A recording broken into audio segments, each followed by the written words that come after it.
नमस्कार दोस्तों, मैं हूं दिनेश केवरा। स्वागत है आपका 4 पीएम और न्यूज टाइम के मंच पर। दोस्तों, भारतीय जनता पार्टी की नरेंद्र दामोदर दास मोदी मोदी के ऊपर अति निर्भरता अब शायद आने वाले समय में एक ऐसी समस्या की ओर संकेत कर रही है जिसे भारतीय जनता पार्टी जितना जल्दी समझ जाए उतना अच्छा है।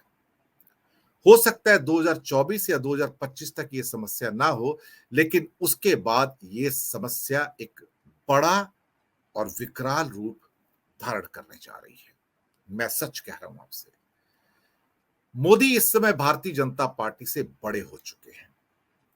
गुजरात में जो सफलता है, मैं या बहुत सारे विशेषज्ञ जिनसे मेरी बात हुई है, वो उसे बीजेपी की सफलता मानने को ही तैयार नहीं है। वो सिर्फ मोदी मैजिक है, जिसके बेस पे जो गुजरात को उसमें जो भारी सफलता मिली है। लेकिन बहुत सारी जगह ऐसी हैं, बहुत सारे राज्य ऐसे हैं जहां पर भारतीय जनता पार्टी की सेकंड रंग लीडरशिप बिल्कुल मिसिंग है। या फिर उनके अंदर वो करिश्मा नहीं है, या फिर उनके अंदर गुटबाजियां हैं, जिसके कारण वो कोई भी इलेक्शन मोदी के चेहरे होने के बावजूद भी नहीं जीत पा रहे हैं। कभी कभी हमें इस बात पर सोचना चाहिए कि जहां गुजरात जीत में तो बहुत बड़ा था, लेकिन इस बड़ी जीत ने बहुत सारी कमजोरियों को छिपाया है। आप यकीन मान के चलिए कि इसके अंदर गुजरात की हार छुप गई बीजेपी की, एमसीडी की हार छुप गई बीजेपी की, और कई और जो हार उपचुनाव में हुई हैं वो भी छुप गई। इसमें बहुत महत्वपूर्ण हार छत्तीसगढ़ की, राजस्थान की और उड़ीसा की, ये भी छुप गई। लोकसभा की सीट पर जो हार हुई है डिम्पल यादव के हाथों से, वो भी छुप गई है। तो बहुत सारी हार ऐसी हुई हैं जो इस एक जीत में छुप गई हैं। लेकिन अगर छतरी हटा के देखें गुजरात की, तो आप पाएंगे बहुत सारी कमजोरियां निकल कर आ रही हैं, क्योंकि भारतीय जनता पार्टी के पास वहां पर वो लीडरशिप नहीं है जो अपने करिश्मे के बल पर आपको चुनाव जिता सके। दरअसल आज बड़े दर्द के साथ ये जताया गया सब नेताओं के द्वारा, इंक्लूडिंग क्या कहते हैं कि एक सभा के अंदर जो 2-3 दिन पहले मोदी जी के द्वारा भी, कि हिमाचल प्रदेश में हमारा वोट डिफरेंस सिर्फ 1% है और हम 15 सीटें कम जीत पाए वहां पर। आप दर्द को समझिए कि ये हार बहुत बड़ी होनी थी। एक्चुअली मैं आपको बताऊं, हिमाचल की वो तो मोदी जी की 8-10 रैलियां हुई हैं आखिर में, जिन्होंने इस हार के अंतर को कम किया है एक्चुअली। अदरवाइज ये हार ऐसी हो रही थी जहां कांग्रेस को 50 से ऊपर सीटें मिली थी और भारतीय जनता पार्टी को मुश्किल से 15 सीटें मिल रही थी। लेकिन मोदी जी ने इस हार के अंतर को कम करके एक रेस्पेक्टेबल लेवल पे पहुंचा दिया। इस बात को ना नड्डा समझ पाए, जो कि हिमाचल से आते हैं और भारतीय जनता पार्टी के अध्यक्ष हैं, वो अपना एक छोटा स्टेट नहीं बचा पाए। नड्डा साहब भाजपा के अध्यक्ष होने के नाते 4-4, 5-5 मुख्यमंत्री दिल्ली के एमसीडी चुनाव में छोंकने के बाद एमसीडी में भारतीय जनता पार्टी की हार को नहीं बचा पाए।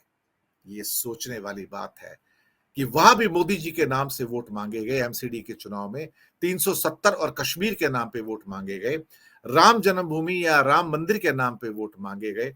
आप सोचिए कि मुद्दे ही नहीं है इनके पास और लीडरशिप नहीं है। प्रधानमंत्री गुजरात में उलझे रहे और हिमाचल में उलझे रहे, उन्हें वक्त नहीं मिला कि एमसीडी चुनाव में आए, और वहां भी एक भाषण देके चले जाते थे। लेकिन क्या किया जाए, अति निर्भरता, यानी कि सिर्फ मोदी ही आपको पार लगा सकते हैं, और मोदी के बाद कोई भी एक नेता ऐसा नहीं है, नॉट इवन वन, जो भाजपा की नैया पार लगा सके या जिसे ऑल इंडिया लेवल पे कुछ सपोर्ट भी हो।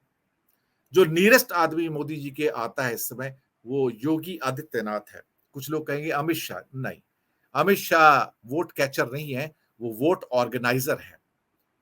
अमित शाह के नाम पे अगर वो प्रधानमंत्री बने तो उनको वोट नहीं मिलेंगे। मैं आपको पहले बता दूं, ये भारत मोदी जी को वोट करता आया है, बीजेपी को नहीं, और अमित शाह को तो बिल्कुल भी नहीं करेगा। क्योंकि अमित शाह की वो रेपुटेशन नहीं है जिसके बेस पे उन्हें वोट मिल सके, वो करिश्मा नहीं है। ऑर्गेनाइजर होने में और वोट कैचर होने में फर्क है। अमित शाह भी मोदी के नाम से तो वोट मांगते हैं ना अल्टीमेटली। योगी आदित्यनाथ, उनका करिश्मा दिल्ली की एमसीडी में भी नहीं चला। हेमंत बिस्वा शर्मा, दिल्ली एमसीडी में करिश्मा नहीं चला, और तो और गुजरात में भी, अपना हिमाचल में भी नहीं चला। आप सोचिए इस बात को कि आज भारतीय जनता पार्टी में इस बात पे मंथन है, एक भी वोट कैचर नहीं है वहां पर जो अपने बल पे आपको जिता के ले जाए। मध्य प्रदेश को जिताने का अगर जिम्मा शिवराज चौहान को दिया जाए, वो नहीं जिता सकते मोदी जी के बिना। मैं सच कह रहा हूं आपको। रमन सिंह नहीं जिता पाए, अब तो खैर नहीं है वो, ये सही बात है, आपको मैं बताऊं। इसके अलावा एमसीडी को बीजेपी नहीं जिता पाई। दिल्ली के अंदर जो टकराव है लीडरशिप के, एक भी लीडरशिप ऐसी नहीं जो अपने नाम पे वोट ले ले। लोकसभा में जो उनको वोट मिलते हैं, 7 सीटें जीतती है बीजेपी दिल्ली से, वो प्रधानमंत्री मोदी के नाम से जीतती है, ना कि लोकल नेताओं के नाम से। जयराम ठाकुर हिमाचल में अपनी सत्ता नहीं बचा पाए, उनके पास इतना करिश्मा नहीं था। लेकिन कांग्रेस के पास लोकल लेवल पे कुछ बड़ी स्ट्रांग लीडरशिप है।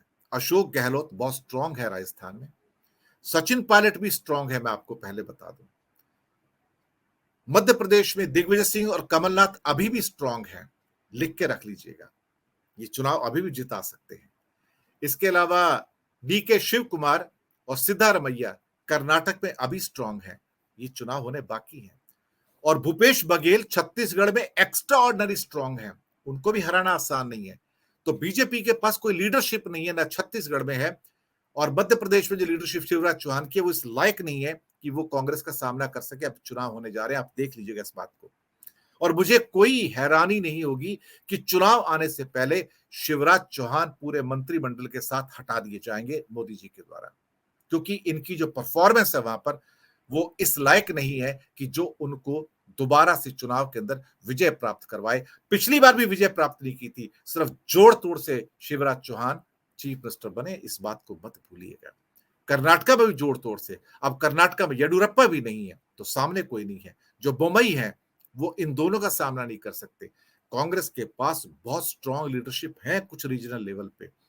अब ये छत्तीसगढ़ हो या फिर राजस्थान हो, मध्य प्रदेश हो, कर्नाटका हो, जो 2023 में चुनाव आने जा रहे हैं, तो वहां पर मोदी जी के लिए कठिनता ये होगी कि जब कांग्रेस की सामने एक मजबूत लीडरशिप आती है तो मोदी जी कमजोर पड़ जाते हैं। लेकिन मैं राज्यों की बात कर रहा हूं, लेकिन जिस जगह पे कांग्रेस में मजबूत लीडरशिप नहीं है वहां पर मोदी जी इंटिमिडेट करते हैं। आप गुजरात में देखिए, कांग्रेस में कोई लीडरशिप नहीं है, हेडलेस थी, आराम से इंटिमिडेट करके जीत गए और कांग्रेस को नेस्तनाबूद कर दिया। लेकिन कांग्रेस को एमपी में नेस्तनाबूद नहीं कर पाएंगे, छत्तीसगढ़ में बिल्कुल भी नहीं कर पाएंगे भूपेश बघेल के सामने, कर्नाटका में नहीं कर पाएंगे, राजस्थान में नहीं कर पाएंगे अशोक गहलोत के सामने और सचिन पायलट के सामने। ये एक सच है, मैं आपको बताऊं।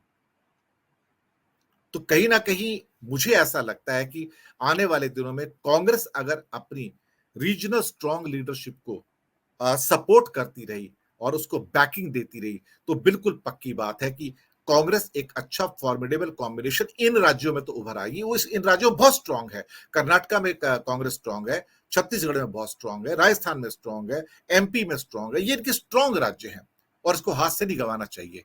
इसलिए कांग्रेस को यहां पर अपनी लीडरशिप को इवॉल्व करके सपोर्ट दिल्ली से लेनी चाहिए, इंटरफेरेंस नहीं लेना चाहिए। ये सरदर्द होगा भारतीय जनता पार्टी के लिए, खास तौर से as far as 2023 elections are concern. लेकिन बहुत ज्यादा जो मोदी के ऊपर निर्भरता कि अब एक एमसीडी के इलेक्शन भी वो जिताएंगे, अभी बीएमसी के इलेक्शन होने जा रहे हैं मुंबई के अंदर भी, उसको भी वही जिताएंगे, छोटे राज्यों के इलेक्शन में हर जगह मोदी का चेहरा है, क्योंकि लोकल लीडरशिप को उभरने का मौका नहीं है। विजय रूपाणी को साइडलाइन कर दिया, नितिन पटेल को साइडलाइन कर दिया, इसके अलावा जो छत्तीसगढ़ में जो रमन सिंह थे उनको साइडलाइन कर दिया। तो कोई लीडरशिप उभरने ही नहीं देते मोदी और शाह, जो उभरती है वो साइडलाइन हो जाती है। यकीन मानिए शिवराज चौहान का नंबर बहुत जल्दी आएगा और उनको भी साइडलाइन मोदी शाह के द्वारा कर दिया जाएगा और वहां पे कोई नया मोहरा बिठा दिया जाएगा। हो सकता है वो कैलाश विजयवर्गीय भी हो, लेकिन कैलाश विजयवर्गीय भी बड़ा बनने का प्रयास कर रहे हैं और जो बड़ा बनने का प्रयास करता है मोदी शाह उसको फिर टॉलरेट नहीं करते हैं, ये भी एक सत्य है।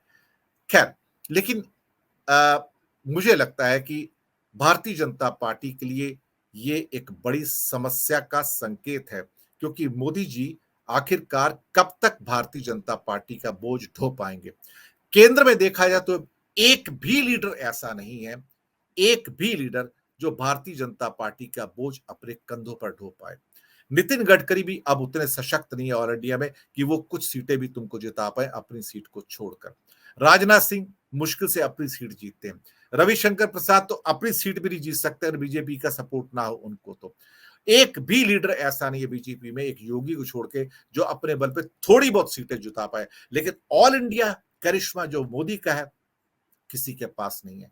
वही सिचुएशन भरने जा रही है थोड़े साल के बाद, इंदिरा गांधी के बाद जो कांग्रेस का हाल हुआ था कि कोई लीडरशिप नहीं थी वहां पर और कोई नहीं था। लोग वोट बीजेपी को नहीं दे रहे हैं, लोग वोट मोदी को दे रहे हैं। जब व्यक्ति पार्टी से बड़ा हो जाता है तो फिर उसके पीछे आरएसएस जैसा संगठन क्यों ना खड़ा हो। संगठन आपको तब सफलता प्रदान करता है जब आपके पास लीडरशिप का चेहरा होता है। जब लीडरशिप नहीं होती तो संगठन भी बेकार हो जाता है, उसके कोई मायने नहीं होते। मैं आपको पहले बताऊं, आपने अभी इसको म्युनिसिपल कॉर्पोरेशन दिल्ली में भी देख लिया और हिमाचल के चुनाव में भी देख लिया कि वहां पर कोई स्ट्रांग चेहरा नहीं था, तो संगठन कुछ नहीं कर पाया वहां पर देखा जाए तो। दोस्तों, मोदी पर अति निर्भरता भारतीय जनता पार्टी के लिए निकट भविष्य में मुझे लगता है कि एक बड़ी समस्या है और अंदर ही अंदर उनका मंथन भी चल रहा होगा कि किसको डेवलप किया जाए। आरएसएस चाहती है कि योगी को डेवलप किया जाए, लेकिन योगी के अंदर वो ऑल इंडिया करिश्मा नहीं है जिसके बेस पे वो वोट ले सके या कनेक्ट कर पाए। इवन हिमाचल के अंदर देखा जाए तो लोग उनकी सभाओं से उठकर जाना शुरू हो गए।